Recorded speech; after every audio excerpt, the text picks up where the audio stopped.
The world beneath our feet and beneath our understanding of fashion. What makes the difference between surface clothing and that of Slugterran? 99 Cabin style versus the Eastern flair. Hey Sluggerinos!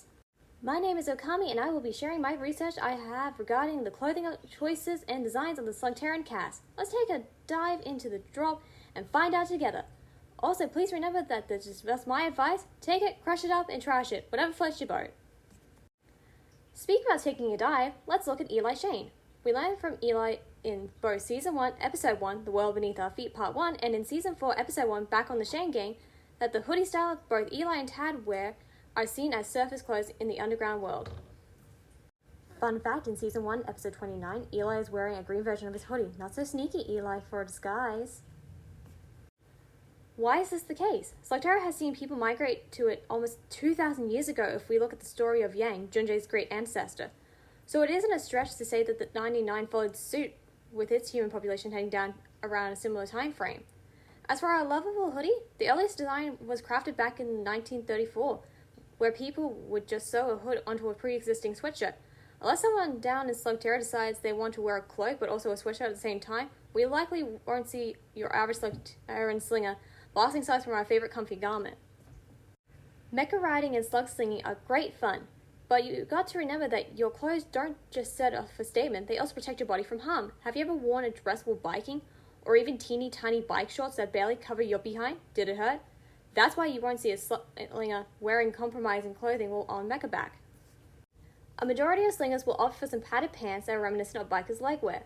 As stated on the website Saint Unbreakable, the following materials are great for bike riding wear: leather, the classic biker look; cotton, which is good for water resistance; and textiles enforced with either diamina, kelva, or cordura to give proper protection. With some durable wear, it's also a must to cover all of the slinger's vital places: abdomen, chest, rumps, and upper thighs. You'll never see a slinger with their upper legs exposed. It's too much of a risk. Also, ouch for when you're riding your mecha. Getting mecha sore is bad enough. Getting a rider's rashes will be way worse. Being a slug slinger is a dangerous game. You could very well be broken in half by almost any slug. You'll need some form of protective gear. Take a look at our main four's outfits, for example. Noticing anything in common? Well, yes, there's the Shane stuff, but take a gander at their knees. See that? Knee pads! We all remember the days we wore knee pads while learning to ride a bike. Before anyone goes, "Oh, I didn't wear them," joke's on you. I never learned how to ride a bike in general, so I didn't either. But we can agree with certainty that knee pads are a common sight to see while doing things that can harm our bodies. You can also see the raised parts on Eli's shoulder. That's more padding, just like Trixie and Pronto's shoulder pads. With the different layers, you can also see the same on Twist's arms and Dr. Buck's padded suit. But there is more to padding out your person. There is also vests and armor fit for protection. Look here at Frost, otherwise known as Ice, the mercenary. He wears a large collar that protects his neck and gives him the appearance of a turtleneck. Let's look at the hooligans next. Billy's right arm is decked out with a shoulder guard and arm brace that protects his forearm. Shorty wears a helmet visor while Glasses is covered in a helmet, arm gauntlets, and knee pads. They're all doing a great job with protecting themselves from major harm. Well now, let's list our main factors when building an outfit for a character with the previous statements in mind: story, protection, coverage, mobility, and style. Now I've prepared an image of my own original Slugterra character Mira wearing 10 different outfits. When building a slug slinger character, you want to think about the story and personality the outfit gives off. In Mira's own outfit, I use pastel colors to give a vibe of sweet and bubbly personality. The uses of a skirt adds femininity to the design. Obviously, we can't have it too long, otherwise it will get in the way of slug singing and mecha riding. She wears padded leggings to avoid chafing against her mecha saddle. We can clearly see this work for other characters, like Dana's slim body suit that makes her appear more arachnid-like. Trixie's own outfit follows the rules as well: long pants and a completely covered torso. If we look to the outfits called Two Top, Short Suit, and Jane Doe, we can see the general rules of thumb being ignored here. Two Top is by far the worst offender of the three when it comes to protection. It has no armor to speak of, exposes far too much of the character's vulnerable skin, and overall looks more like what you would wear to a club. Jane Doe's outfit was created to fit a role of a secretary for Black Industries.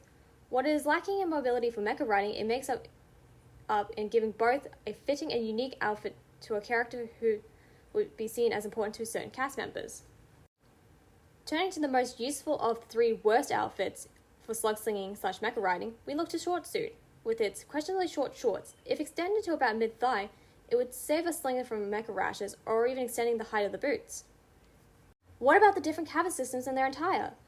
Well, that's a good question. We can determine a slinger's original cabin system based on the outfit they wear. Let us compare Eli and Junjie to one another. Eli's outfit is more of a comfy, casual garment associated with Western culture. Junjie's, however, takes a more oriental approach, with it appearing to be a mixture between different martial arts uniforms like Tai Chi and Kung Fu. You can see a major difference between the modernization of the 99, which reflects Western American clothing, while the Eastern Realms keeps a connection to the mainland China for their attire. In conclusion, Slugterran fashion at its core is Western meets biker. Each character has their own charm in their outfits without sacrificing protection and style for an over-top design that doesn't fit with their story or personality. Hopefully this video helps all you Sluggerinos with developing and designing your very own Slugterra original characters. Catch you in the next one, Sluggerinos. Wakami out!